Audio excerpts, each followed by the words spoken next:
What does it mean to be grounded in your sexuality? Ever have this curiosity? Hi, this is Liana, Holistic Intimacy Coach. Welcome back to my channel. Here, I help you get your orgasmic intimacy. I released a few days ago a guided focusing material which was inspired by Dr. Joe Dispenza's Bless the Energy Centers. I called it Bless Your Erotic Levels of Consciousness. In the very beginning, I talk about, grounding your sexuality. So let's talk about what does it mean to be grounded in your sexuality. First of all, I'm going to look at two extremely important factors or indicators of grounding. And the third thing, I'm going to look at how to get to ground yourself. Okay, practices, really practical approaches. So the first thing that I'm looking at when it comes to grounding your sexuality is, you guessed it, awareness. Not only is presence in the here and now, meaning awareness in the here and now, the highest form of spirituality, but it is also the highest form of sexuality. It is the highest form, period, to put it like that. So grounding, first and foremost, means bring your awareness here now.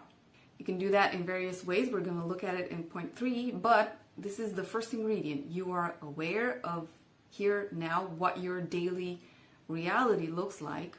Yes, in our case, in your intimacy and sexuality. The second ingredient that I'm looking at is acceptance. Sometimes our daily reality, our intimate life, doesn't look in the way that we want it to do. Maybe we don't have the best place to be in. Maybe our bodies are not as flexible, as good looking as they used to be. Maybe we're just not feeling it. But whatever else is our case, acceptance of what is, and I know that sometimes it's not easy, okay? I totally feel you. I know some days, wow, it is easier said than done. However, the best way in which you can help yourself, yes, to get grounded in your sexuality, is to accept it. Okay, sometimes my intimate life is a mess. All right, mess it is. Mess may it be. So, extremely important how we look at it. Sometimes maybe our partners are just not in the mood, or they're doing the stuff that we simply hate. And no matter what we tell them, they just can't wrap their minds or brains or bodies around what we want or what we need. And I know that is crazy making, but the best thing we can do is say, okay, God damn it, that's what it is like. I'm going to accept it, okay? That's what it is, okay? I can't function in that reality, but I'm going to accept it, at least that's what it is. And accepting doesn't mean resigning yourself that there's nothing you can do about it. Accepting is just this, accepting it. Once you do that, you release a lot of the cortisol in your body and frustration that things aren't the way that maybe you want them to be. And you make it easier on yourself to do things to turn that around. Gradually, organically, naturally. I'm not talking about going against our nature and pushing ourselves to limits that we can't sustain. And number 3, the practices. You all know here, especially if you've been following it for some time, that I am big on breathwork. And there's a playlist with a lot of breathwork practices.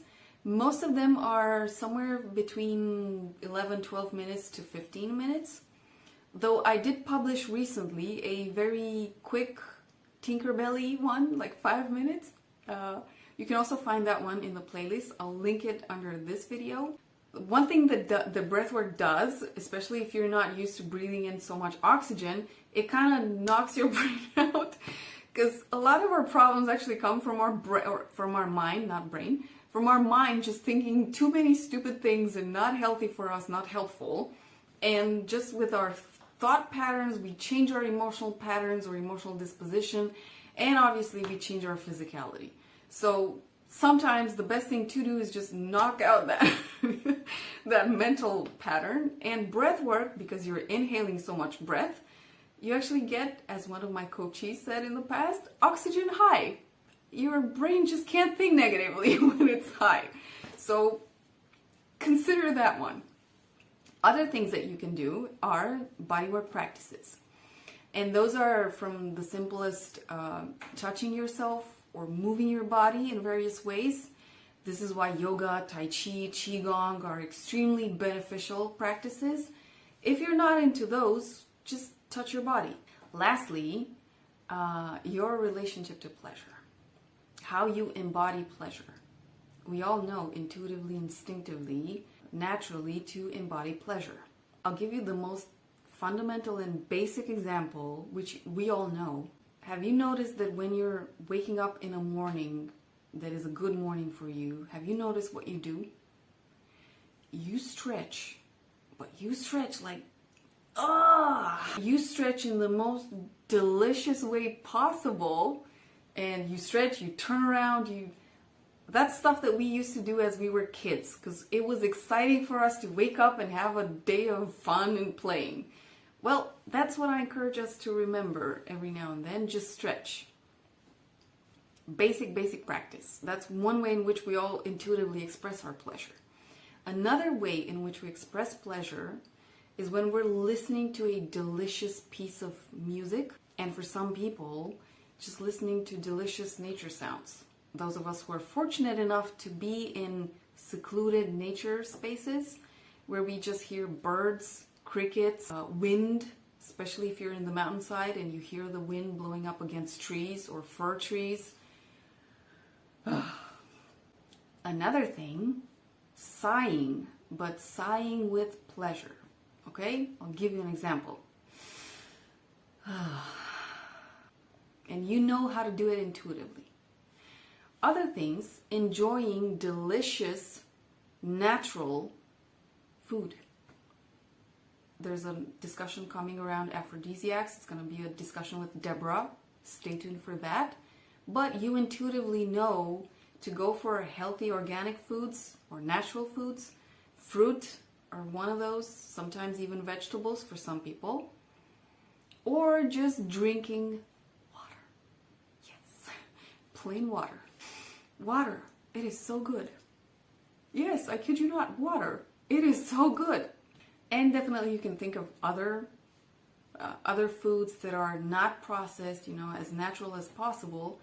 And they do bring you pleasure, and they don't bring you extra pounds, extra pressure on your bodily functions or your main organs and so on. So I'm not talking heavy alcohols and stuff like that. Those are not truly sources of pleasure. And lastly, this is an invitation, and this is a food for thought for the majority of you. Take a practice, guided if need be, around your pleasure. In the Sex Dojo for Women, I have 5 programs. Most of them are with practices. From the art of intimate touch, to feminine practices, to simply bodywork somatic practices, which everybody can do. I can tell you this, there is a man in the Sex Dojo for Women these days. I'm working with him in individual coaching, and I also gave him access to the online programs. Yes, I do that with my one-on-one coaching clients.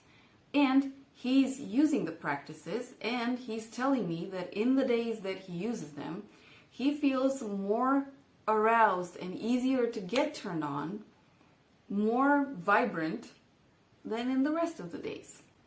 And he doesn't do the advanced women's practices, he just does the basic stuff. Okay, that's it. I will see you tomorrow with another video. Until then, I wish you a very grounded, intimate, and sexual life.